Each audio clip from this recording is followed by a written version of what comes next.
નમસ્કાર વિદ્યાર્થી મિત્રો, સ્વાગત છે તમારું એમડબ્લ્યુપી એજ્યુકેશન યુટ્યુબ ચેનલમાં। આજે આપણે જોવાના છીએ ધોરણ નંબર 8નું આપણે હિન્દી વિષયમાં સત્ર નંબર 2નું આપણે હિન્દી વિષયનું સોલ્યુશન કરવાના છે। તો આજનો ટોપિક છે આપણે કાવ્ય પંક્તિ એટલે કે કવિતા 3 મત બાટો ઇન્સાન કો।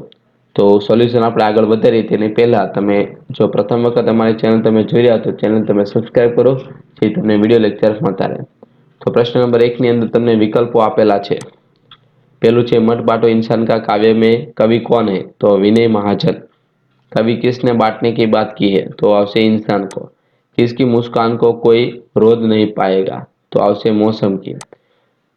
ईसाई का पूजा स्थल कौन है? तो के गुरुद्वारा। मंदिर मस्जिद गिरजा बनना अर्थात इंसान को बांटना। धरती के ऊपर किसका वितान है? यानी गगन का। कौन मजबूर है? तो दीपक।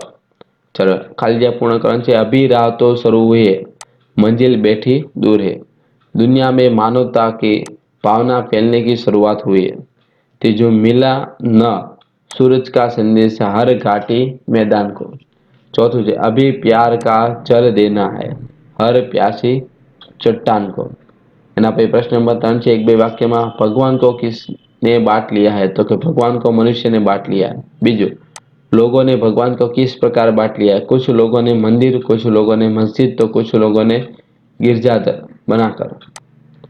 कविता के अनुसार अब तक किन चीजों का बंटवारा हो चुका है? कविता के अनुसार अब तक मंदिर, मस्जिद, गिरजाघर के रूप में भगवान का सागर और धरती का बंटवारा भी हो चुका है। उजाला कहाँ बंदी है? तो उजाला महलों में बंदी है। उजाला को बंदी बनाने का क्या क्या अर्थ है? उजाले को बंदी बनाना अर्थ उसे अपने वश में रखना। यही कारण है कि यही दानवों के घर में बिजली की रोशनी, धनवानों के घरों में बिजली की रोशनी नजर आती है, परंतु गरीबों की झोपड़ियों में वैसा उजाला नहीं दिखाई देता। सूरज का संदेशा किसे नहीं मिला? तो सूरज का संदेशा दूर घाटी और मैदान को नहीं मिला। संसार सुना क्यों है? तो कहते लोगों के आसपास प्रेम भाव के अभाव के कारण। कौन जल रहे? तो प्यार के अभाव में जगत सुना सुना के लोग जल रहे। प्यार के अभाव में जगत सुना सुना जलता हुआ रेगिस्तान जैसा है। एना पछी 10मुं, हरी भरी धरती को कौन सी परिस्थिति या रेगिस्तान में बदल सकती है? हरी भरी धरती को प्रकृति के रौद्र रूप, अकाल और भूकंप के तेज झटके।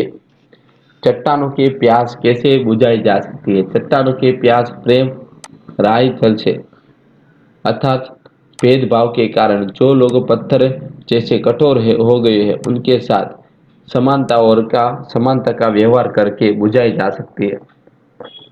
हर द्वार पर किसका पहरा होगा? तो हर द्वार पर सुख का पहरा होगा। खिलती हुई बहार पर किसका हक होगा? खिलती हुई बहार पर हर उदास आंगन का हक होगा। चलो नेक्स्ट હવે આગળ વધીએ એટલે કાવ્ય પંક્તિ તમને અહીં આપેલી છે। કાવ્ય પંક્તિ તમારે પૂર્ણ કરવાની છે। તેમાંથી જોઈને તમે લખી શકો છો। એના પછી તમને સમાનાર્થી અને વિરોધાર્થી શબ્દ પણ તમને આપેલા છે। નેક્સ્ટ તમને જોડકા આપેલા છે, આમાંથી જોઈને વિદ્યાર્થી મિત્રોએ લખવાના રહેશે। અને છેલ્લે તમને શબ્દકોશ ક્રમમાં આપેલો છે। તો આ તો આપણે કાવ્ય પંક્તિ નંબરનું સોલ્યુશન। હવે નેક્સ્ટ વિડિયો લેક્ચરમાં આપણે આના પછીના પાર્ટનું સોલ્યુશન આપણે જોવાના છે। તો તેના માટે તમે ચેનલને સબસ્ક્રાઇબ કરો, જેથી તમને વિડિયો લેક્ચર મળતા રહે। Thank you. જય હિન્દ, જય ભારત।